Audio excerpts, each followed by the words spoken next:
नमस्कार दोस्तों, स्वागत है आपके अपने पर्ल अकेडमी में। न हार होनी चाहिए, न थकान होनी चाहिए। न हार होनी चाहिए, न थकान होनी चाहिए, बस मेहनत करनी है तो बस मेहनत करनी चाहिए। आइए दोस्तों, बताते हैं कि एसटी की क्लास में, पिछली क्लास में मैंने बताया था बेटा, सैयद वंश की स्थापना किसके द्वारा की जाती है? तो सैयद वंश की जो स्थापना होती है वो खिज्र खां के द्वारा। और खिज्र खां बेटा कौन होता है? तो खिज्र खां होता है तैमूर लंग का सेनापति। और तैमूर लंग ने भारत पर आक्रमण कब किया था? तो तैमूर लंग ने भारत पर आक्रमण किया था 1398 ईस्वी में। 1398 ईस्वी में तैमूर लंग ने आक्रमण किया था। तो उस समय तुगलक वंश चल रहा था। तुगलक वंश का जो शासक था, सुल्तान था, जिसका नाम था नासरुद्दीन महमूद। नासरुद्दीन महमूद के शासनकाल में तैमूर लंग ने आक्रमण किया था। तो आज हम लोग जानेंगे लोधी वंश। एक नया वंश स्टार्ट कर रहे हैं जिसका नाम है लोधी वंश। लोधी वंश का शासनकाल कब से कब तक रहेगा? तो लोधी वंश का शासनकाल रहेगा 1451 से लेकर के 1526 ईस्वी तक। 1451 से लेकर के 1526 ईस्वी तक।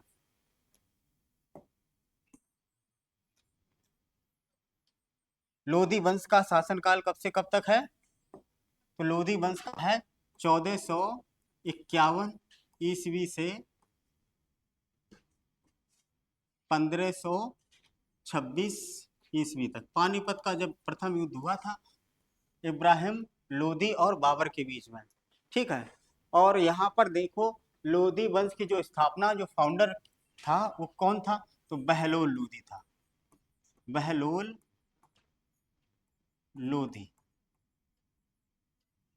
ठीक, बहलोल लोधी। और बहलोल लोधी का जो शासनकाल था वो कब से कब तक था? तो बहलोल लोधी का जो शासनकाल था वो था 1451 ईस्वी से 1458 ईस्वी तक, ठीक। 1451 से लेकर के बेटा 1458 ईस्वी तक।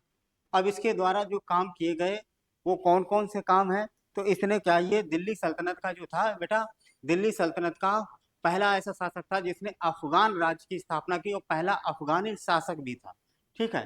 तो दिल्ली सल्तनत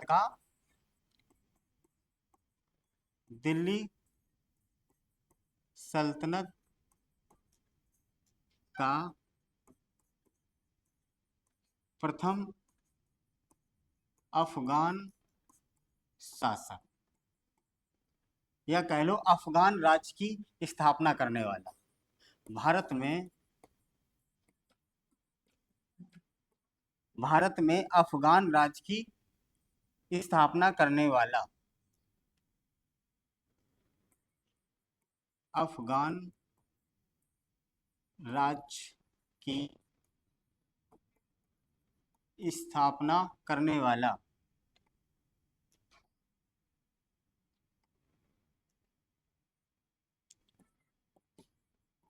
स्थापना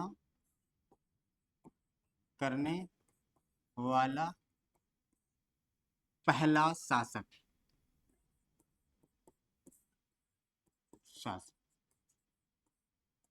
अफगान राज्य की स्थापना या पहला अफगानी शासक बेटा कौन था?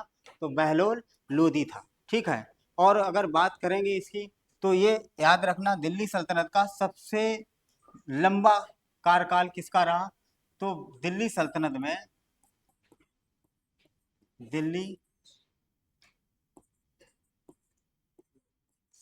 में व्यक्तिगत रूप से सबसे लंबा शासनकाल, सबसे लंबा शासनकाल। अगर पूरे वंश की बात करोगे, दिल्ली सल्तनत में सबसे लंबा शासनकाल अगर वंश के हिसाब से बात करोगे तो तुगलक वंश आता है बेटा, ठीक। और व्यक्तिगत रूप से बात करोगे कि शासक ने सबसे लंबा शासन किया, तो बेटा बहलोल लोदी था। बहलोल लोदी था। कौन था? बहलोल लोदी, कुल लोधी, ठीक है, याद रखना। दिल्ली सल्तनत में व्यक्तिगत रूप से लगभग 32 साल के आसपास इसने शासन किया, ठीक है। और बात करेंगे इसकी उपाधि, तो इसने जो उपाधियां धारण की वो कौन सी थी? इसने इसने जो उपाधि धारण की थी बेटा, तो उपाधि गाजी की। उपाधि कौन सी धारण की थी? तो गाजी की।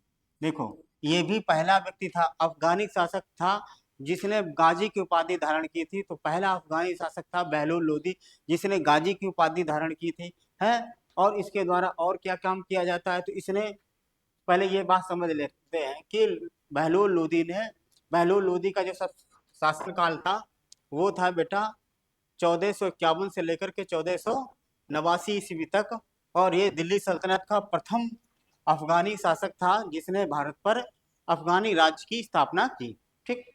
उसके बाद सबसे व्यक्तिगत रूप से सबसे लंबा जो शासनकाल था वो बहलोल लोदी का था। बहलोल लोदी का सबसे लंबा व्यक्तिगत शासनकाल रहा था बहलोल लोदी का। उसके बाद इसने जो उपाधि धारण की थी, उपाधि किसकी धारण की थी? गाजी की। गाजी का मतलब होता है काफिरों का वध करने वाला। तो क्या होता है? काफिरों का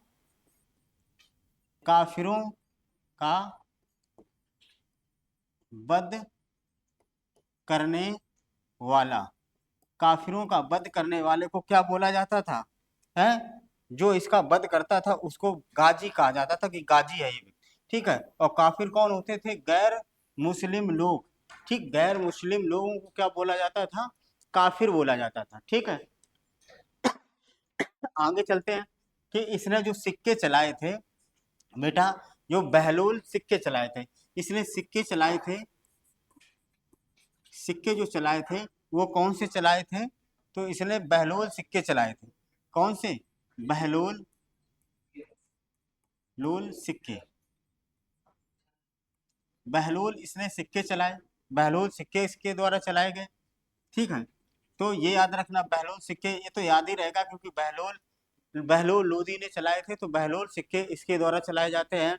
और इसने क्या किया? ये अपने सरदारों से बेटा बहुत मोहब्बत करता था, बहुत प्यार करता था, बहुत उन्हें चाहता था, बहुत मानता था।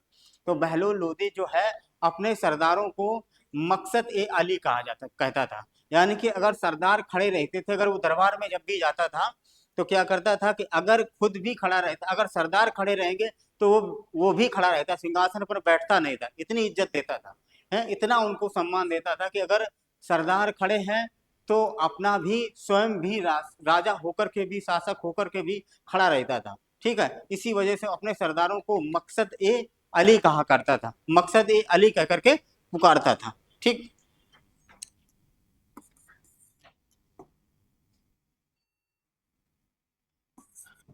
बहलोल लोधी अपने सरदारों या कह लो सामंतों, सरदारों या सामंतों सामंतों को मकसद ए अली,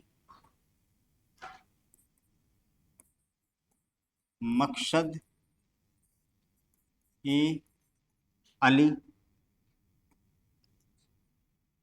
मकसद ए अली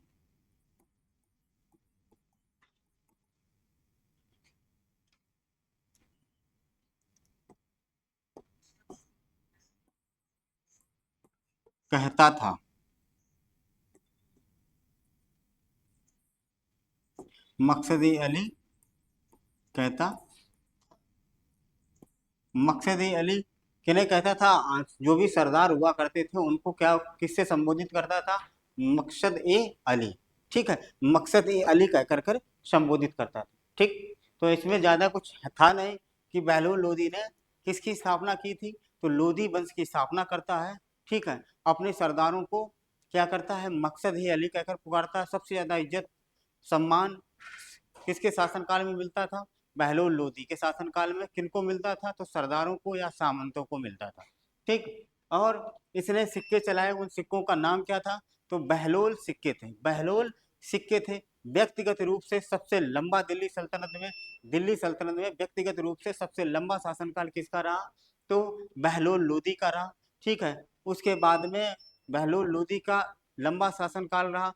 ठीक। और इसे अफगान राज्य की स्थापना करने का श्रेय भी इसी को जाता है बहलोल लोदी को। ठीक है, आगे चलते हैं, आगे जो डाल लेते हैं कि आगे कौन सा होगा, तो अपना आएगा उसका उत्तराधिकारी कौन बनेगा, सिकंदर लोदी। सिकंदर लोदी। और सिकंदर लोदी का शासनकाल कब से कब तक रहेगा, तो सिकंदर लोदी का शासनकाल बेटा रहेगा 1489 से 1517 ईस्वी तक। ठीक, हाँ, ठीक है। इसके आगे नेक्स्ट क्लास में आप लोगों को मिलेगा, तब तक के लिए थैंक यू, धन्यवाद।